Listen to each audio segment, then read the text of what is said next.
Buenos días, bienvenidos a Es Radio Cultura. Hoy tenemos el honor de contar con una autora que ha dejado una huella imborrable con sus obras. Vamos a sumergirnos en el mundo de María Elvira Roca Barea, quien nos hablará de su último libro, Las brujas y el inquisidor. Prepárense para un viaje lleno de descubrimientos y reflexiones donde exploraremos la historia, desmitificaremos estereotipos y disfrutaremos de una conversación llena de conocimientos, humor y complicidad. Damos la bienvenida a doña Elvira Roca. Buenos días. Hola, buenos días. Mucho gusto estar aquí en este programa. Un honor y un placer, doña Elvira. También nos acompaña Santiago Trancón, nuestro crítico cultural de cabecera. Bienvenido, Santiago. Muchas gracias por invitarme y estar en esta buenísima compañía de dos personas amables, inteligentes y además con humor, que he comprobado. Lo cual, gracias por el halago. Siempre bienvenido. Esto ya nos obliga a mantener el listón muy alto. Efectivamente. Elvira Roca, antes de nada, felicidades por el Premio Primavera, por su obra Las brujas y el inquisidor. Cuéntenos un poco sobre este nuevo libro y qué significó para usted recibir este prestigioso premio. Pues la verdad, una alegría enorme, porque es mi primera novela larga, no es lo primero que publico en clave de ficción, pero sí es realmente el primer trabajo de larga duración, digamos, novela así al peso, sustantiva, ¿no? Gorda. Y bueno, pues una alegría enorme, la sorpresa de que me lo diera, la verdad, la sorpresa de que me lo diera. Y bueno, ha sido muy trabajoso. Yo todavía no he conseguido, no me he despegado de la novela, no he conseguido todavía cogerle un poco de distancia, ¿no? Estoy todavía... Yo pensaba que iba a ser más rápido, que me iba a alejar de ella y iba a mantenerla ya como un producto ajeno a mí, pero todavía no, todavía la tengo tan cerca que cuando la veo o miro algo, las erratas, estas cosas que está uno siempre obsesionado con ellas, ¿no? Porque se reproducen en la oscuridad, estoy convencida. Y releo cosas, me vuelven los agobios, me vuelven... Yo entiendo perfectamente esa dificultad, Elvira, porque es que, claro, es una novela histórica, yo no sé si le llamaría histórica, no, pero que en la que el contexto histórico es fundamental. Y claro, reconstruir el contexto histórico de todo lo que pasó ahí, esa brujería, supersticiones, guerras de religiones, peleas políticas, bueno, todo ese contexto tan complejo y tan abigarrado y localizado en torno a un acontecimiento, ¿no? Como es el tema de las brujas, pues exige muchísimo mantener todos los hilos a la vez y entiendo perfectamente que estés todavía limitada, pero bueno, afortunadamente tienes éxito y a poco la vas a poder ir desprendiéndote de ella y pensando en la próxima. De todas maneras, sí, perdón. No digo que eso espero que poco a poco se me vayan olvidando las angustias, ¿no? Pero sí, esa ha sido un gran caballo de batalla para mí, que era cómo darle vida a una novela respetando absolutamente el marco histórico, los hechos, los datos y lo que se sabe, o sea, no traicionando nada de lo que se sabe con certeza, ¿no? Y ahí pues le puse una vela a Galdós y Galdós me iluminó, y entonces encontré un cierto equilibrio entre la aportación de personajes que no son históricos junto a personajes que sí son históricos y que a los que había que respetar pues al 100%, ¿no? Porque yo no juzgo cómo trabajen otros, pero a mí siempre me ha parecido un poco irrespetuoso eso de ir a la novela histórica, coger un personaje histórico X que vivió, respiró, tuvo opiniones y, en fin, existió en carne y hueso, y hacer con él lo que a uno le apetece, ¿no? Como si ese ser humano, pues invénteselo usted, ¿no? Quiero decir, Si quiere, ¿para qué quiere un nombre? O sea, no, me parece que ahí hay como una gran alegría, ¿no? Y claro, eso es muy peligroso, sobre todo cuando son magníficos escritores, o sea, muy especialmente cuando son magníficos escritores, ¿no? O sea, lo he hablado con Santiago, por Dios, Santiago, el periodista. No. no, el autor de novela histórica romana, Ah, ahí me has Santiago, pillado. no, Santiago, Posteguillo. Lo he hablado con Santiago Posteguillo varias veces. Y como dice él, bueno, eh, Margarit Yourcenar creó otro Adriano que no había existido en la realidad. Correcto, Y claro, efectivamente, todos nos creímos la autenticidad de la... todos nos creímos que Adriano había sido ese hombre tan sabio, prudente, culto, equilibrado. Bueno, tenía un lado oscuro, Bueno, muy respetable, que ya ha desaparecido. Ya Adriano para la historia es el de Yucenar, ¿no? totalmente. Ujú. Y lo mismo ha ocurrido, por ejemplo, pues yo qué sé, con el Imperio Romano, con el Yo Claudio, ¿no? Claro, Sí, es por una novela ejemplo. extraordinaria, pero para todo aquel que no conoce de Roma más que lo que a través de Robert Graves leyó y luego esto ya transformado en una serie de televisión, pues la visión que tiene del Imperio Romano es absolutamente deforme, ¿no? Sí, sí, sí, sí, sí. Entonces, Pues yo, claro, yo creo que la novela lo ha conseguido. Es decir, yo no me atrevería a hacer comparaciones que siempre son odiosas, pero se lee muy bien, no cae en ningún momento y es una novela histórica basada en hechos reales, pero que esos hechos reales cobran vida de la pluma, excelente pluma de Elvira Roca. Vamos a hablar un poco del contexto. Hablaremos también de los personajes, pero hablando del contexto, los juicios por brujería eran comunes en lugares donde católicos, perdonadme un segundín, donde católicos y protestantes competían por lograr seguidores. ¿Cómo influyó esta competencia religiosa en la emergencia de la brujería y la caza de brujas, que es el tema motriz de esta obra?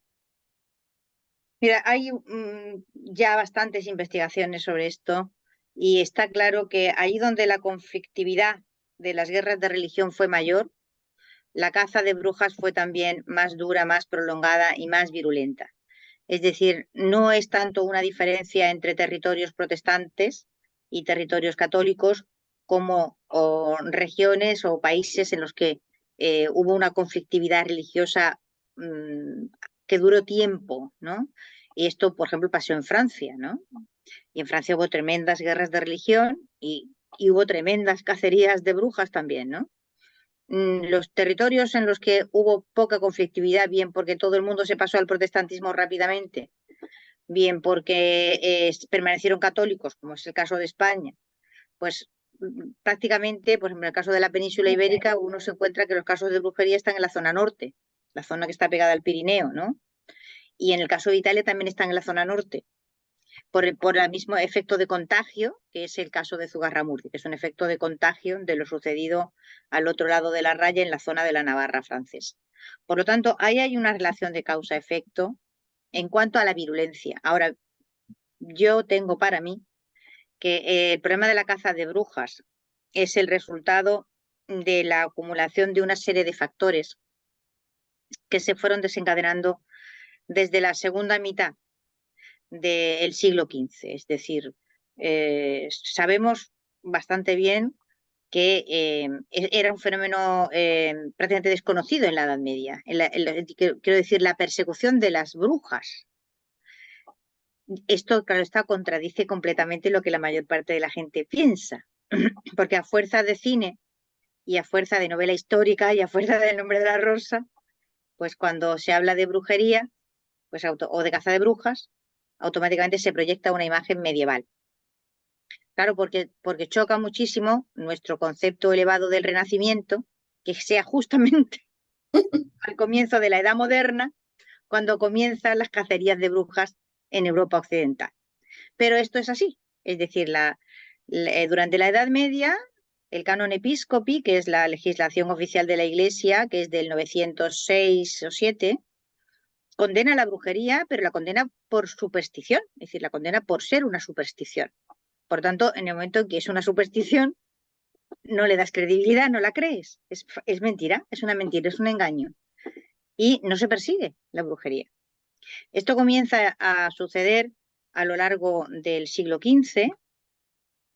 Hay algunos casos muy concretos y muy puntuales, escasísimos, en la segunda mitad del siglo anterior, pero en el siglo XV se produce, a mi opinión, el salto cuántico. Es decir, que es el de no creerla, de no creer que sea cierto, porque es una superstición condenable, pero superstición, a pensar que hay verdad en ello, es decir, que tiene efectos prácticos, que puede uno con brujería producir determinadas cosas, ¿no? Y esto tiene mucha relación pues con una serie de textos, para mí fundamental la edición que hace en latín Marsilio Ficino de los textos herméticos que habían llegado en griego desde Constantinopla después de la caída de la ciudad. Es decir, llegan una serie de sabios griegos muy reputados que son acogidos en Italia como gente muy prestigiosa, bueno, tan prestigiosísima que es que traen casi todo el Platón que conocemos. Es decir, para 1450, todo lo que en Europa Occidental se sabe de Platón es el Timeo, que ni siquiera es el texto platónico, que es un texto que es prácticamente un resumen, es una versión del Timeo y poco más. Es decir, nuestro conocimiento de Platón aumenta exponencialmente, por eso Cosme de Medici crea esa academia que fue tan famosísima y tan importante en el humanismo, para dar acogida a estos griegos que llegan y claro, con ese prestigio que nos traen Platón. Y donde nos traen Platón, nos traen a Hermes Trismegisto, nos traen el Poliander y nos traen la tradición de textos herméticos que mientras permanecieron en griego, el griego no era accesible a todo el mundo, pues solamente fueron leídos por algunas personas. Pero en el momento en que en el 76 o 77, por ahí, 1476-77, Marsilio Ficino pone estos textos en latín, los hace accesibles a prácticamente toda la población alfabetizada de la Europa occidental. Y eso supone de repente una explosión de creencia en la magia, en el ocultismo, la nigromancia, etcétera, etcétera, etcétera. Entonces, ahí es donde se produce, y bueno, si se fijan, el Malleus Maleficarum se edita en el 84, creo, o sea, se edita unos años después. Es decir, no median ni 10 años entre que se pone en latín y resulta accesible el texto de Trismegisto a través de Marsilio Ficino y que se publica el Malleus Maleficarum, que es, digamos, el gran síntoma del cambio de criterio. Es decir, el Malleus Maleficarum es un texto en el que se da por cierta la brujería, las brujas, es martillo de brujas, es decir, es que las brujas existen, hacen cosas malas, esto es verdad, esto es cierto. Entonces, quizás eso no hubiese llegado muy lejos si no hubiera venido a complicarse 2 décadas después con el origen, con el nacimiento de las guerras de religión. Es decir, se produce una suerte, a mi opinión, es como una tormenta perfecta.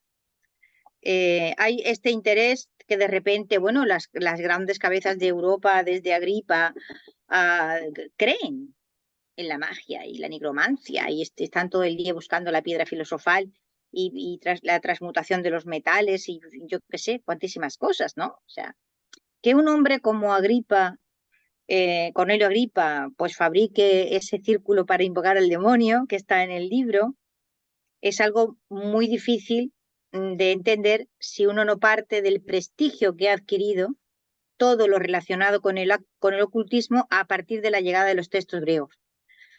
Pero insisto, esto es posible que no hubiese nunca desencadenado tremendas persecuciones si no se hubiera complicado con las guerras de religión que vinieron después. Creo que eso es, digamos, son los 2 factores que confluyen Y luego ya para acabar de liarla, digamos, pues el tercer punto tiene que ver con la fascinación por las imágenes, es decir, hay una serie de genios de la pintura que son genios, los Bruegel son genios, Durero es un genio, Baldung es un genio, que se fascinan por este mundo de la brujería y nos dibujan Halloween, digamos, el diseño de Halloween, pues es de estos señores, claro.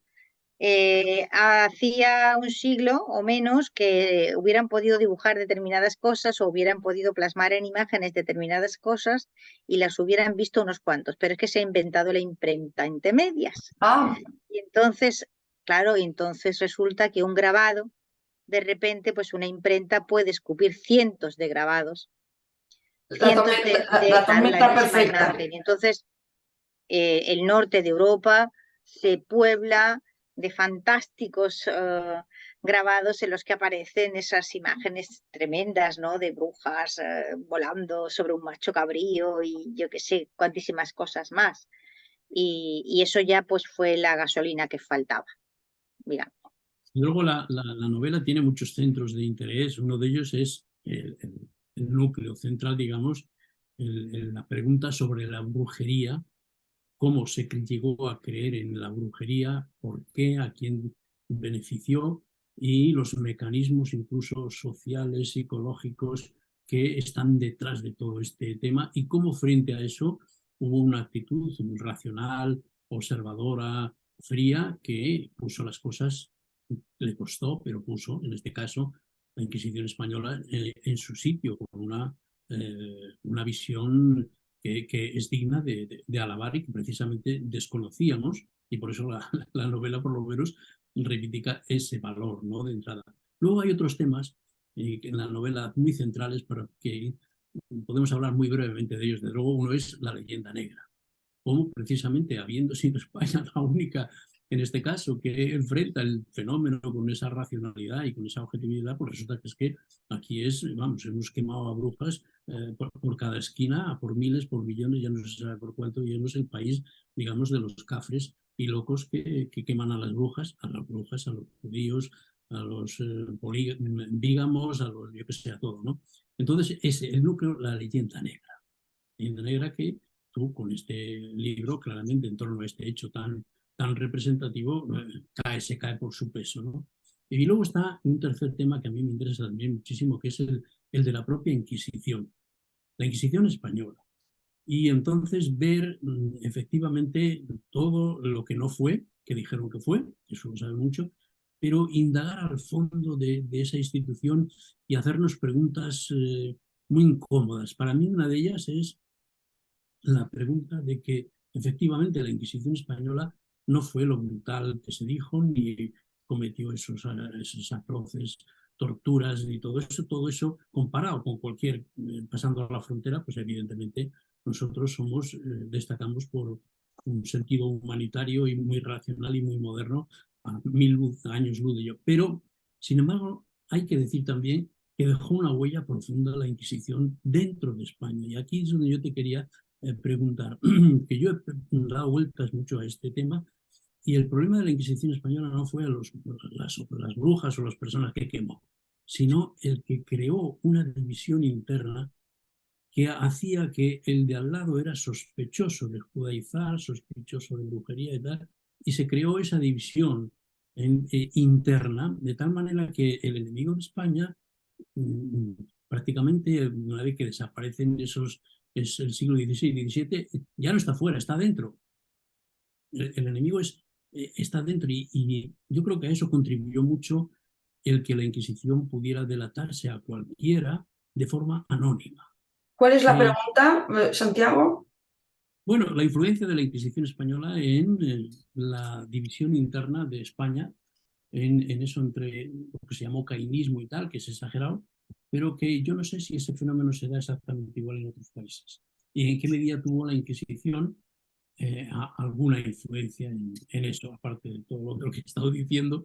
Es que el libro de Roca se invita, en fin, es como un río. Sí, no da para mucho en media hora, pero bueno, intentaremos sacar lo sustancial. Adelante, Elvira Roca. Bueno, a ver, la Inquisición no admitió nunca denuncias anónimas. Esto es un gigantesco error que forma parte de todo lo que acompaña a la Inquisición, ¿vale? Jamás pudo alguien llegar y denunciar y no decir quién era él. Otra cosa era que aquel que era denunciado supiera quién lo denunciaba en determinadas condiciones, ¿vale? Y esto era una precaución que se tenía y que se sigue teniendo en determinadas circunstancias para la protección de los testigos. Que la Inquisición era muy moderna. Sí. Sí, era muy moderna. Y entonces las denuncias a determinadas personas muy poderosas, esas personas muy poderosas no sabían quiénes los habían denunciado. La Inquisición sí lo sabía. O sea que nunca jamás admitió la Inquisición denuncias anónimas de ninguna clase. Esto como el mundo de la Inquisición es un mundo de fantasía, pues entonces hay que pasarse la vida explicando determinadas cosas y por qué. Yo me voy a ir un poco más atrás. De todo lo que has planteado, no puedo responder a todo porque se le va a la media hora o necesito una hora. Pero algunas cosas fundamentales sí me importa decirlas, ¿de acuerdo? La Inquisición es uno de los temas estrella de la leyenda negra y hay que entender las razones por las cuales lo es. La Inquisición española es una institución de la corona. Esto es fundamental para entenderlo. Es decir, es una institución que jamás fue controlada por el papado, a diferencia de todas las demás inquisiciones. Es el rey el que nombra al inquisidor general y es el inquisidor general quien nombra a los distintos inquisidores. Por lo tanto, la Inquisición en España, en la monarquía Habsburgo fundamentalmente, se transforma en un instrumento de dominio no llegó a tanto, pero sí de control de la propia Iglesia. Y si ustedes se ponen a mirar, verán que la mayor parte de la mala fama de la Inquisición se la da al propio clero. Los más terribles libros sobre la Inquisición salen de los curas. ¿Y por qué salen de los curas? Pues porque la Inquisición operaba como una suerte de asuntos internos en el territorio de los Habsburgo, de todo lo que era el clero, tanto el clero regular como las órdenes. Es decir, que si usted tenía una denuncia que hacer porque yo qué sé, porque un cura o un fraile o un monje practicaba la usura, que les estaba vedada, por ejemplo, sabiendo que sus feligreses o un feligrés determinado tenía dificultades económicas, había gente que lo hacía, había mucha gente que lo hacía. Eso se denunciaba ante la Inquisición. Si alguien usaba mal el confesionario, lo que se llamaba la solicitación en el confesionario, cualquiera que se entretenga en mirar cualquiera de los autos de fe que hubo, verá que siempre hay un montón de curas condenados por determinadas actividades. Así que la Inquisición no gozó nunca de simpatía dentro de lo que fue la jerarquía, ni dentro de lo que fue la clerecía de a pie, digamos, ¿vale? Los inquisidores no eran simpáticos, ¿vale? Porque eran una suerte de intocables de Elliot Ness y estaban muy protegidos por la monarquía y sobre todo estaban absolutamente protegidos estaban protegidos de la jerarquía.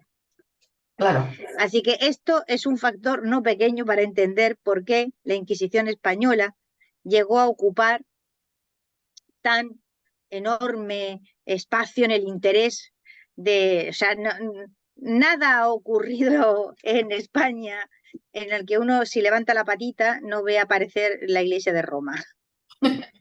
¿Vale? Entonces, ¿por qué la Inquisición tiene tan mala fama desde el principio? Porque los curas en gran parte se encargan de darle mala fama a la Inquisición. Se sentían vigilados. Claro, se sentían vigilados y sobre todo es una institución que no tiene ninguna simpatía por parte del papado. O sea, los papas no sintieron ninguna simpatía por la Inquisición española, porque fue se les escapó. Es una institución que se les escapó y a través de la cual la monarquía controló al menos el clero que existía en el territorio de la monarquía Habsburgo. Sí. Y claro, esto es un poco fastidioso, es un poco bastante fastidioso. Entonces, este es un factor que hay que tenerlo muy en cuenta, ¿no?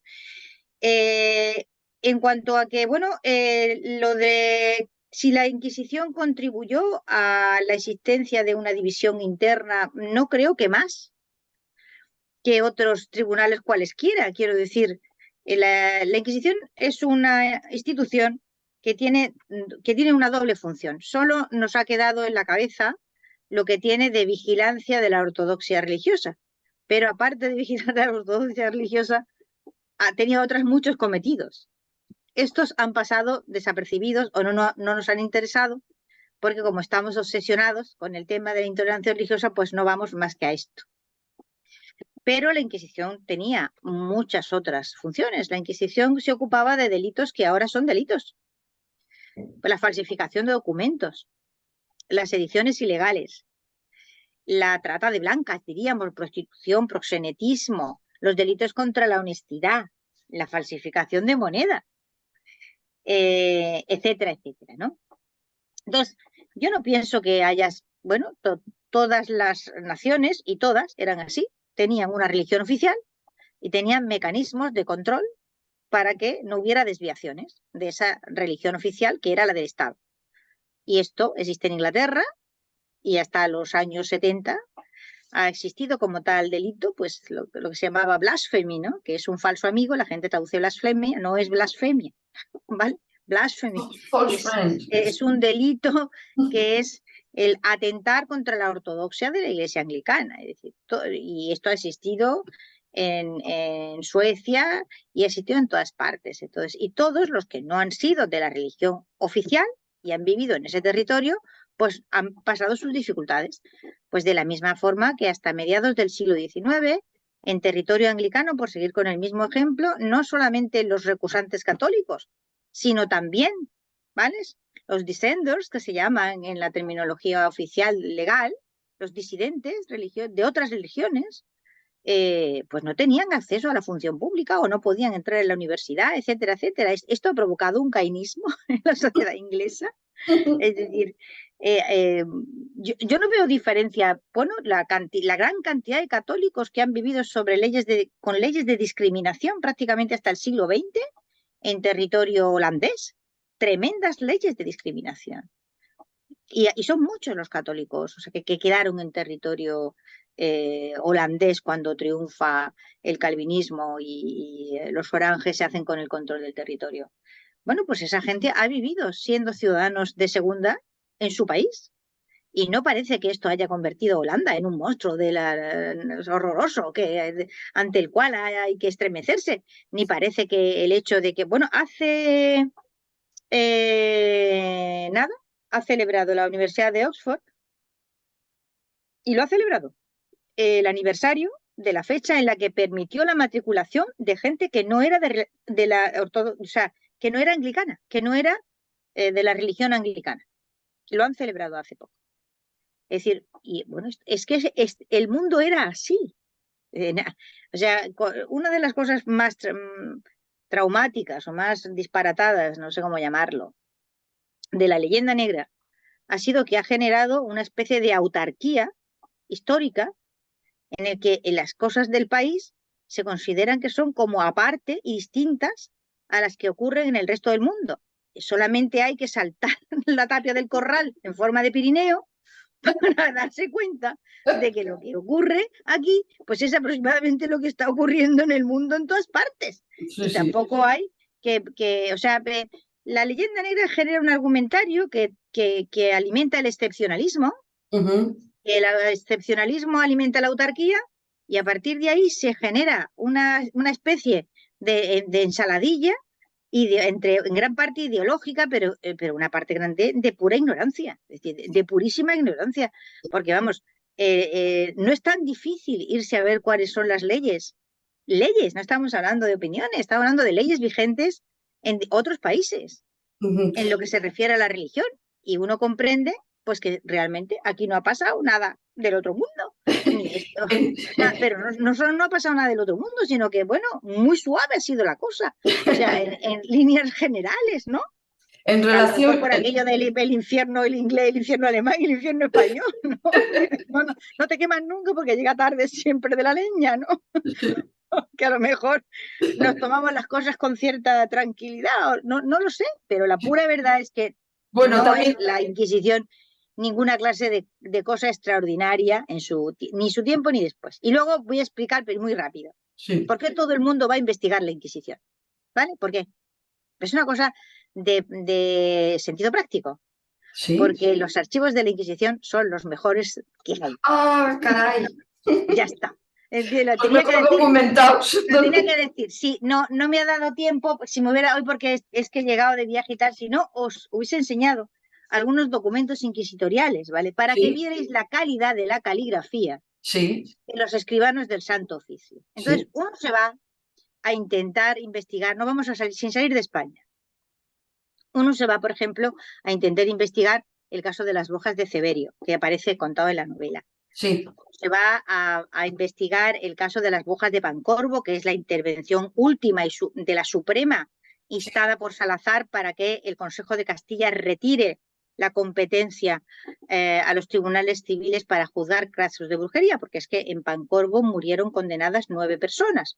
Todos los muertos que han sido condenados por tribunales civiles han sido convenientemente olvidados. Nadie los recuerda, no tienen ningún interés. Si condena la Inquisición, sí. Si condena el Tribunal Civil, no. Es una cosa interesante, ¿no? sí, esta dualidad.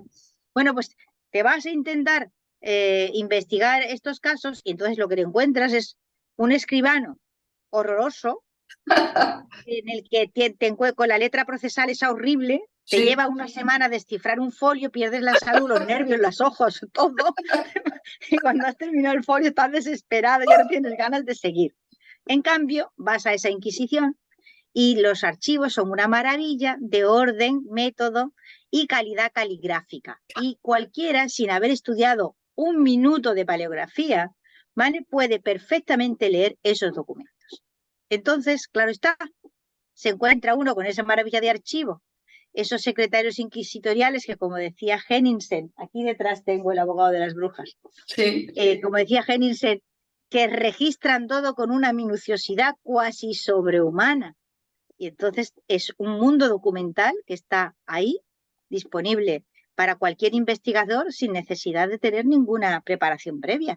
Pues cómo no van a ir por docenas y más que docenas, por millares a los archivos inquisitoriales, ¿entiendes? Sí, Entonces, pero sobre esta la dualidad que apunta, sobre que hay una razón concreta y muy práctica lo ha explicado muy bien, sobre la claridad de los escritos y la accesibilidad, se hace la investigación mucho más fácil y que investigar los archivos civiles. Yo quería hacer referencia a una cuestión que le he oído en algunas ocasiones, donde dice que la historia se ha convertido en un campo de agramante. Es decir, que además de lo que usted dice que es una cuestión práctica, también una cuestión política en estas cuestiones de elegir los temas en los que uno se fija, ¿no? Que la historia se ha convertido en un campo de agramante y que hoy en día a la historia se va a dentelladas. Me ha encantado. ¿Podría explicarnos un poco más su enfoque sobre esta cuestión, la elección política de los temas del pasado investigados para traerlos a nuestra situación contemporánea y nuestra circunstancia política actual? bueno, en los últimos tiempos la historia se ha convertido en un campo de agramante para todo el mundo, ¿no? Pero nosotros veníamos, aquí sí, aquí sí hay que notar una cierta excepcionalidad con una serie de temas que ya venían cargados de malditismo, ¿no? Y que meterse en ellos era arriesgarse a un linchamiento, pero ahora y hace mucho tiempo. Entonces, claro, esto ha cerrado determinadas áreas de la historiografía y ha hecho a los historiadores irse a territorios no conflictivos, bueno, donde uno puede desarrollar una carrera académica bien, digna, eh, pero bueno, evitarse los grandes conflictos, ¿no? Bueno, y esto ha ido clausurando zonas, áreas que están prácticamente vírgenes, es decir, pues está virgen, ¿qué digo yo? Hasta hace poco no hemos tenido prácticamente investigaciones sobre la enorme importancia que tiene la globalización económica, ¿no? La primera globalización económica ha sido un misterio y probablemente sin la emergencia de China, sin la emergencia económica de China, en los últimos años, décadas, pues no habría habido probablemente ningún interés por averiguar cómo fue aquel comercio continuado con China durante 2 siglos y medio y qué importancia tuvo esto a nivel planetario, que la tuvo y fue formidable, ¿no? Es decir, por ejemplo, y luego hay otra serie de territorios, yo les llamo las habitaciones cerradas, ¿no? Porque hay un montón de sitios que son habitaciones cerradas. Por ejemplo, las consecuencias del cambio de dinastía y esa guerra que aparece en los libros de texto denominada como guerra de sucesión, que fue lo mínimo que se pudo decir de ella, ¿no? Estamos ante una guerra mundial, esto es una guerra mundial. Y sus consecuencias fueron tremendas. Y la represión que siguió también fue tremenda.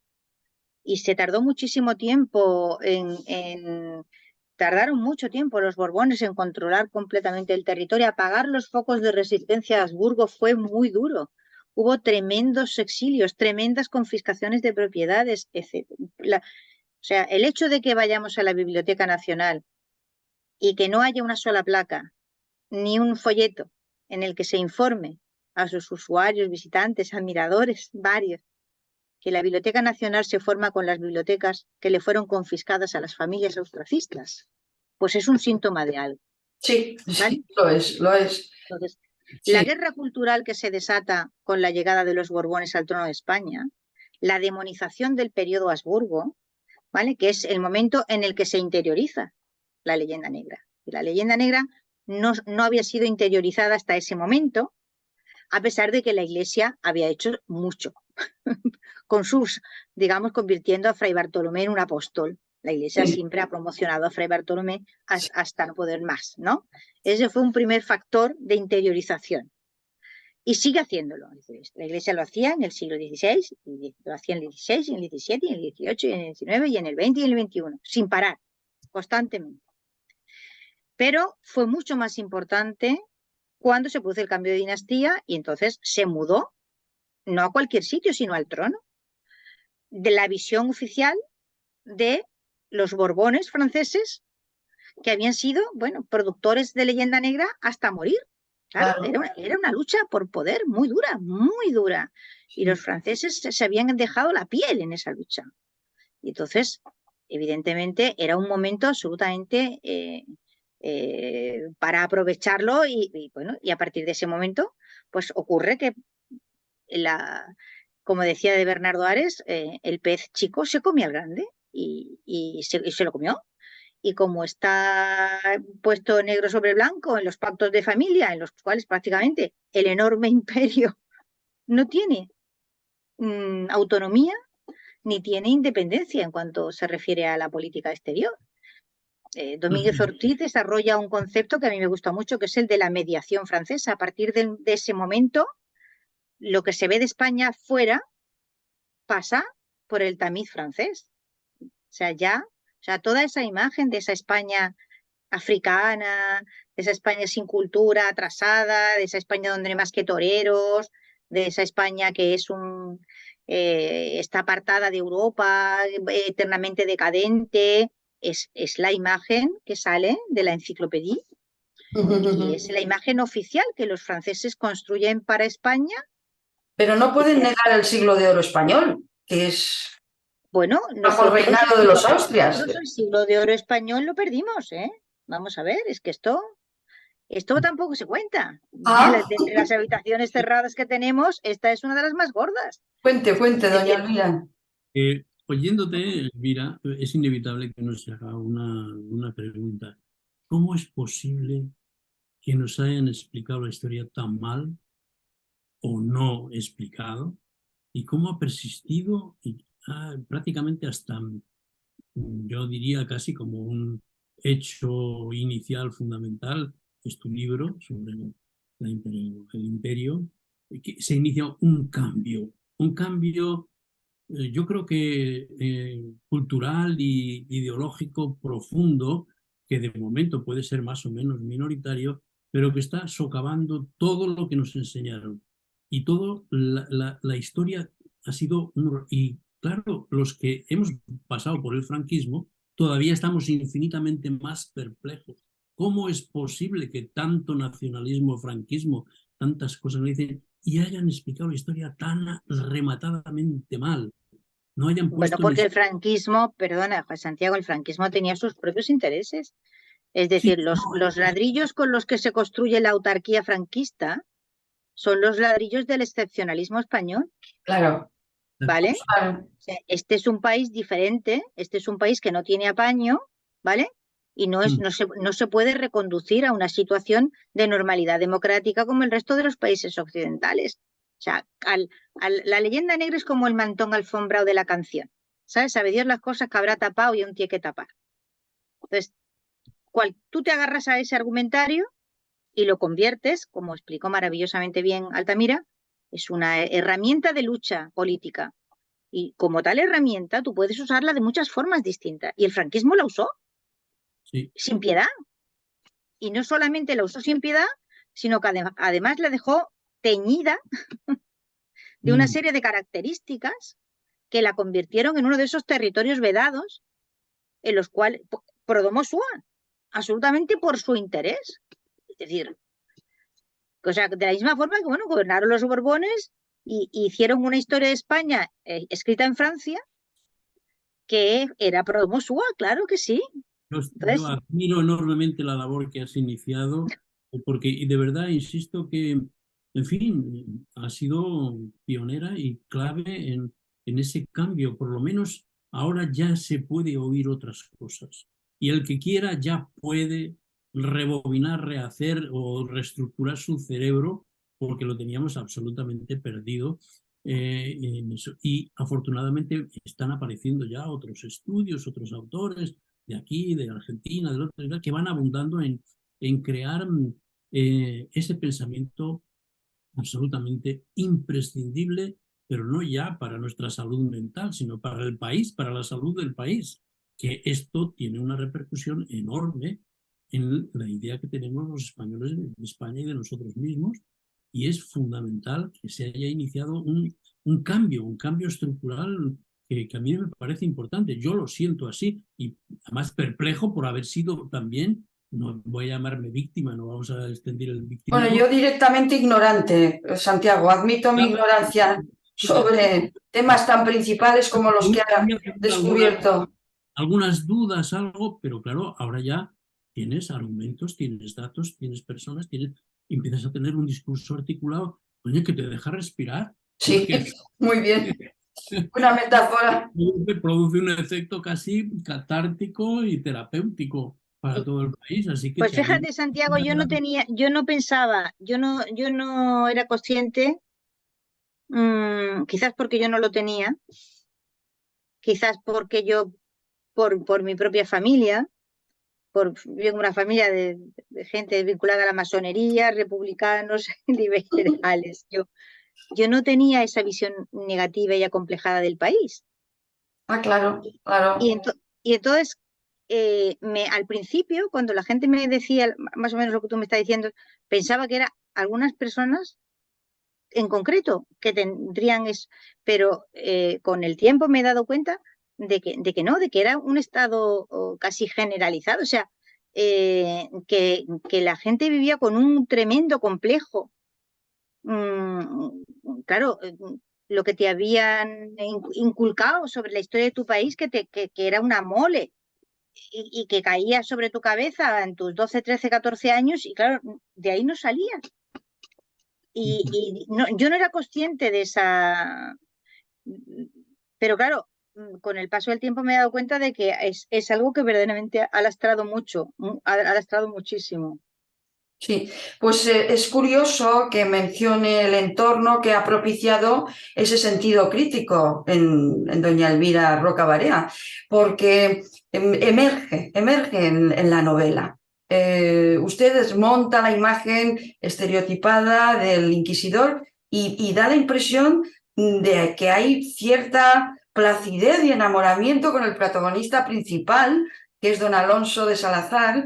¿Y qué fue lo que le atrajo a esta figura? Porque está claro que hay dos maneras diferentes en la novela, se plasman de forma muy clara, con el protagonista, don Alonso de Salazar, y el antagonista, Pierre Delange, y ha querido resaltar en ambos personajes esas dos maneras diferentes de tratar la brujería, es decir, la razón frente al fanatismo y el sentido crítico frente al abuso de poder. ¿Quién le enamoró de don Alonso de Salazar? Porque esto se nota, trasciende la novela. Bueno, Alonso de Salazar es un personaje que ha enamorado a todo el mundo que se ha acercado a él, ¿eh? Debo decir que yo me sumé a la cola, y delante de mí estaba Henry Lee, y estaba Salomón Reinhardt, y estaba sobre todo Gustav Henningsen, a quien afortunadamente parece que a fuerza de hablar yo de él, que le dedicó, el danés le dedicó pues no sé, varios lustros de su vida a Alonso de Salazar. La dedicatoria que lleva la novela es la misma que Gustav Henningsen le pone a su libro, El abogado de las brujas, ¿no? O sea que es un hombre que cuando empiezas a leer sus escritos, a conocer, y bueno, se puede reconstruir su vida bastante bien, sobre todo su tiempo en el Tribunal de Logroño. Es un hombre al que cuesta trabajo acercarse sin sentirse absolutamente admirado. Por muchas, incluso sus enemigos, y que él los tuvo, quiero decir, sus enemigos, pues por ejemplo, fiscal San Vicente, es decir, la gente a la que él se enfrentó en el Tribunal de Logroño, evidentemente él tuvo apoyos. Si don Alonso no tiene apoyos, sobre todo si no hubiera tenido el apoyo incondicional de don Bernardo de Sandoval, que era el inquisidor general, él no hubiera podido salir adelante, ¿no? Indudable. Y por supuesto el obispo Venegas, que es otro personajazo de del que se sabe Pamplona, poquísimo. sí. El obispo Venegas es un hombre que hay que levantarlo a base de archivos porque sabemos poquísimo de él, poquísimo de este hombre. Un hombre extraordinario también. Es que es una persona tan absolutamente razonable, tan esa fortaleza de espíritu, esa fortaleza que le hace resistir, porque estos son años. Claro. Y él pasa en Logroño. Bueno, el inquisidor general le ha mandado allí y le apoya, pero está lejos. Y él está solo en un ambiente en el que todo el mundo a su alrededor cree de verdad que todas aquellas cosas terribles que se están contando ante el tribunal son ciertas. Entonces, hay que tener no sé cómo decirlo, hay que estar muy bien hecho por dentro para no dejarse arrastrar, para no decir, bueno, mire, que se las apañen como puedan, demonio. O sea, el empeño en que él tenía de pacificar la vida vecinal, de evitar los linchamientos, sobre todo el silencio. O sea, él comprendió maravillosamente bien cómo funcionaba él y Venegas, los dos, por los textos que nos han dejado. No lo llaman así, pero nos da lo mismo. Lo entienden muy bien, el fenómeno de la histeria colectiva, cómo se propaga y cómo genera esos enconos que al final terminan siendo la vía por la que afloran todas las enemistades vecinales, todas las riñas de familia. Es decir, ¿quién no aprovecha ahora que está esto de la brujería caliente para denunciar a Perenganita que me quitó el novio? Por ejemplo, pues claro, ¿cómo no aprovecharlo si al final resulta de qué pruebas necesitas? Si no hay pruebas, si todos son testimonios, pues se ponen de acuerdo 3 o 4 y le buscan un lío a cualquiera.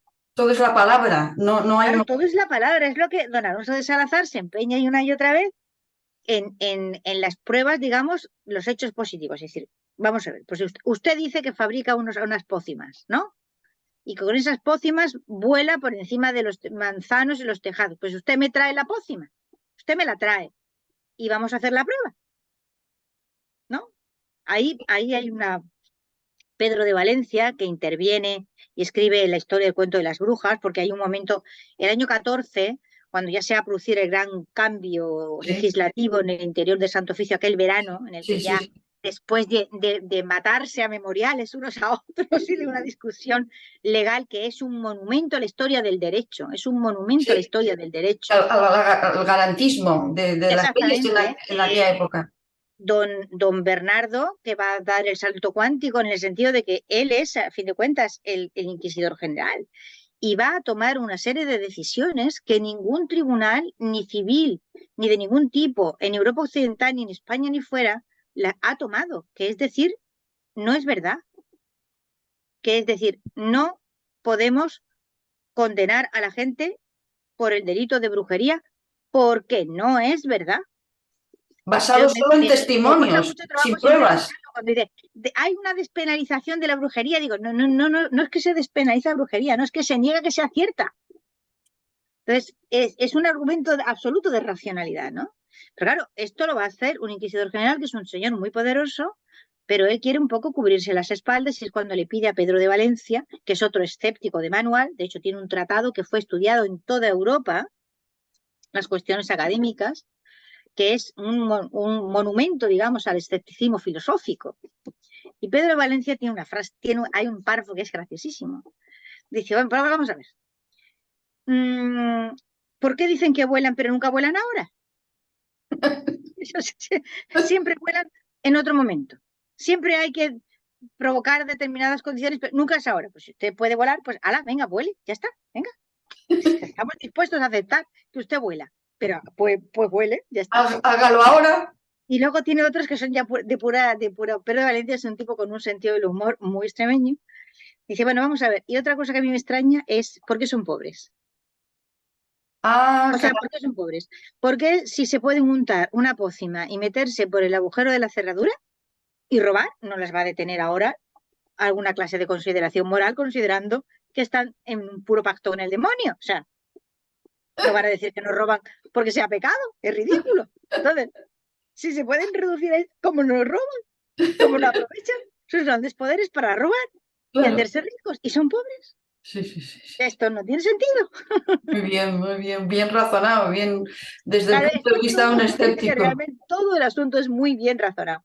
Pero luego está ese otro lado de humanidad, de comprensión de los problemas que hay en las aldeas y que hay en los pueblos pequeños y ese trabajo minucioso de escuchar, porque él sabía de escuchar y de administrar el edicto de gracia, porque él sabía perfectamente que si la Inquisición simplemente, digamos, promulgaba el edicto de gracia y Santas Pascuas, aquello iba a acabar o bien en los tribunales civiles o bien en linchamientos vecinales, como de hecho ocurrió, que murieron bastantes personas en la montaña navarra, linchadas por los vecinos.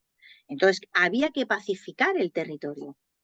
Y aquel viaje de Alonso de Salazar, es una lástima que los 12.000 folios de instrucción se perdieran, porque se quedaron en Logroño y los quemaron los franceses.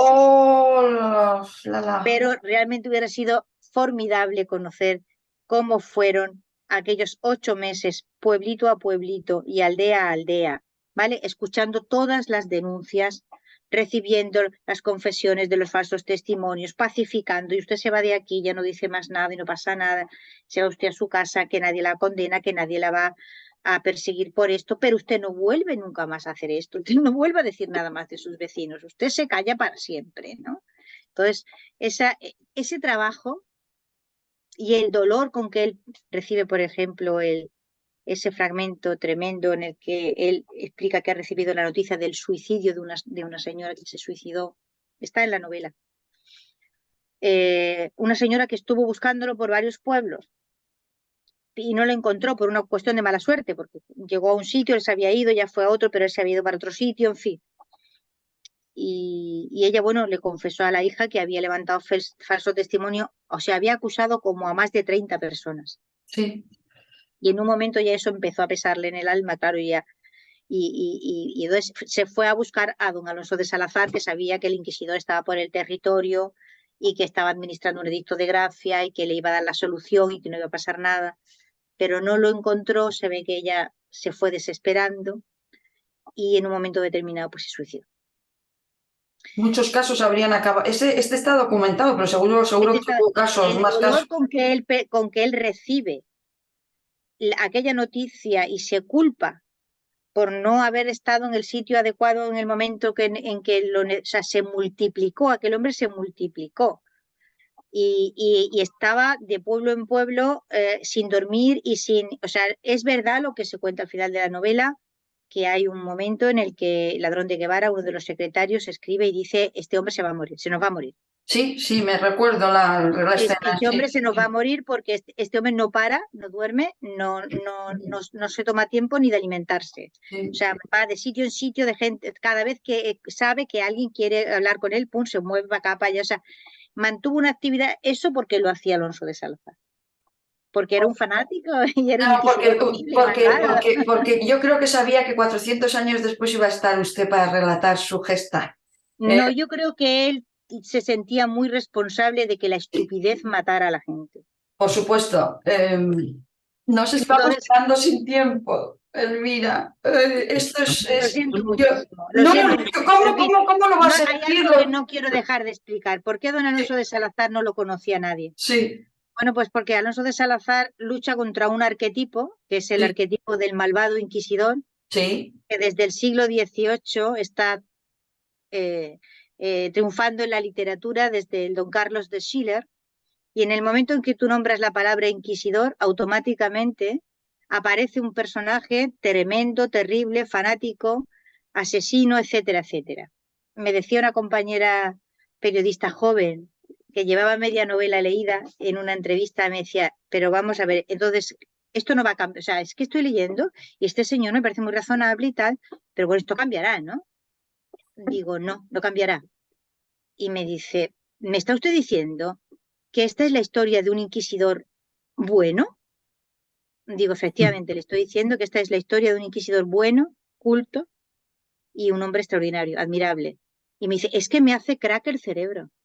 Oh, Es claro, que me es hace, que no puedo pensar en un inquisidor bueno, me hace crack el cerebro. Bueno, pues lo que estaba haciendo crack en el cerebro es ese arquetipo que ya lo tiene asumido. Es decir, o sea, de la misma manera que no podemos imaginarnos a don Juan, ¿sabes? Flaquito, vegetariano, y miope y leyendo libros así de gordos en griego. No, don Juan no puede ser así, ¿vale? Pues decimos la palabra inquisidor y automáticamente ya se ha generado un arquetipo que tiene 3 siglos de antigüedad, y tú no lo puedes enfrentar a un hombre como Alonso de Salazar, aunque Alonso de Salazar era verdad y ese inquisidor de Carlos de Schiller no es, pero se ha comido la realidad. El arquetipo literario se ha comido la realidad. efectivamente. Doña Elvira Roca Barea, muchas gracias por compartir sus reflexiones con nosotros y nuestra No, por audiencia. favor, gracias a vosotros. Una cosa muy importante, solo te la esbozo porque no da tiempo a eso, es realmente el problema de los límites del delirio en la sociedad. ¿Cómo es posible Bueno, que como la cultura de la cancelación ahora. y lo traemos a la actualidad, ¿eh?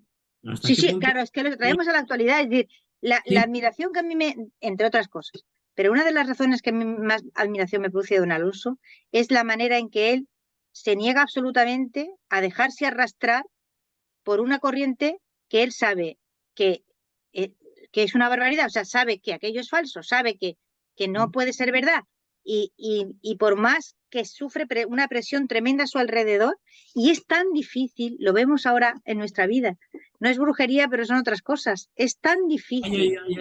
ahí hay un tema interesantísimo, como precisamente creyendo que el demonio existe y que tiene poderes, ya se articula todo lo otro racionalmente. Y claro, llegas a un mundo de absoluto delirio, donde claro, si puede hacer eso, puede ocurrir todo, cualquier cosa.